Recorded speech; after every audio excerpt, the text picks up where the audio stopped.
Arqueologia do Mundo Bíblico 1, lição 2, o item 5 do material didático, Menés e Narmer. Bom, lembrando que aqui nós estamos tratando de 3.300, 3.200 a.C., né? Mais ou menos nessa época, tá bom? Cerca de 1.000 anos, 900 anos antes do dilúvio, que vai ocorrer em 2.300 a.C. Então, esse aqui é o início da civilização. O comentário diz: cerca de 300 anos antes de Cristo, um sacerdote chamado Manetão descreveu as dinastias egípcias. Ele resolveu escrever a história do Egito. A lista estabelecida por Manetão é utilizada até os dias atuais, apesar das divergências com outras listas. Nós veremos essas divergências mais à frente. O que parece, quando ocorre o dilúvio, segundo a listagem dos egípcios, ocorre nos dias de um faraó chamado Pepe II, que viveu perto de 2.300 a.C., perto da data do dilúvio, segundo a Bíblia, né? Vai haver assim um intervalo, um vazio na arqueologia por quase 200 anos, 150 a 200 anos. Esse vazio é resultado de quê? É resultado do dilúvio. Nós veremos que os arqueólogos, eles falam o seguinte: deve ter sido uma mega seca que a população desapareceu. Mas isso ocorre na época do dilúvio, então o mais provável é o dilúvio. A Bíblia já apontava que nessa data teria ocorrido um dilúvio e que apenas 8 almas teriam sobrevivido.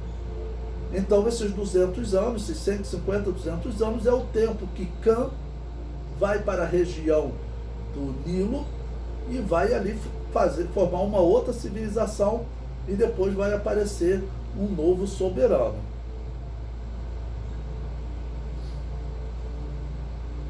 O comentário prossegue. Segundo as suas pesquisas, segundo as pesquisas de Manetão, o primeiro faraó foi Menés. Ele seria o responsável por unir as duas regiões que se dividiam o Egito, chamado de Alto Egito e Baixo Egito.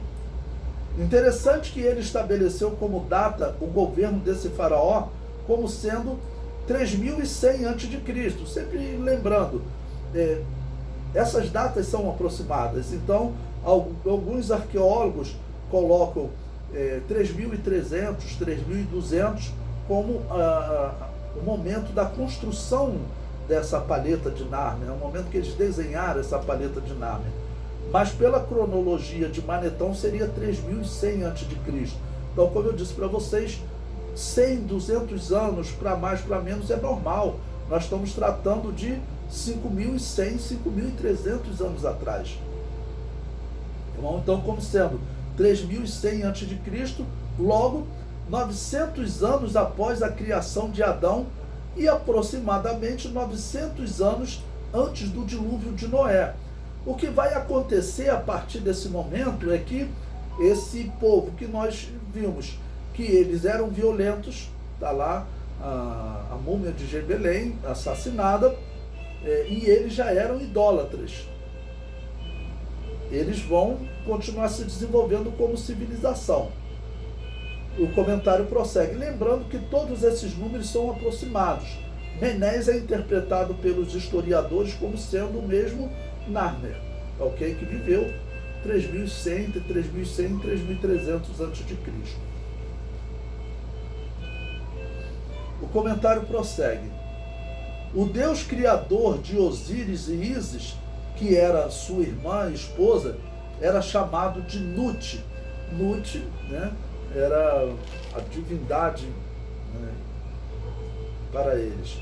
Nut também teria criado um irmão para Osíris, chamado Sete. Nos escritos egípcios, o filho de Osíris, Horus, mata seu tio Sete. Osíris, da história de Quemete, futuro Egito, parece representar o Caim da história bíblica. É muito próximo da história bíblica. A Bíblia coloca uma cronologia de 4.000 anos antes de Cristo, em que as civilizações surgem, duas civilizações, e a arqueologia encontra duas civilizações próximo dessa região, uma bem próximo na Mesopotâmia por isso nós entendemos serem os descendentes de Sete, e outra um pouco mais distante, que seriam os descendentes de Caim. O comentário prossegue. Não há como identificar na história egípcia quanto tempo Osíris viveu antes de Narmer, pois antes dele não havia escrita. Essa palheta de Narmer é a primeira escrita, né? Mas, pelo que nós estamos observando, Caim viveu cerca de 800, 700 anos antes de Narmer. E lembrando que nós não sabemos se Caim viveu 70, 100 anos ou 300, 400, como os descendentes de Sete viviam. Nos dias de Narmer, estava nascendo um tipo de escrita pictográfica, como aparece em sua palheta, né? Ou seja, uma palheta formada, uma escrita formada de desenhos, de pictures, né? Lembrando que pictures em grego se traduz por desenho.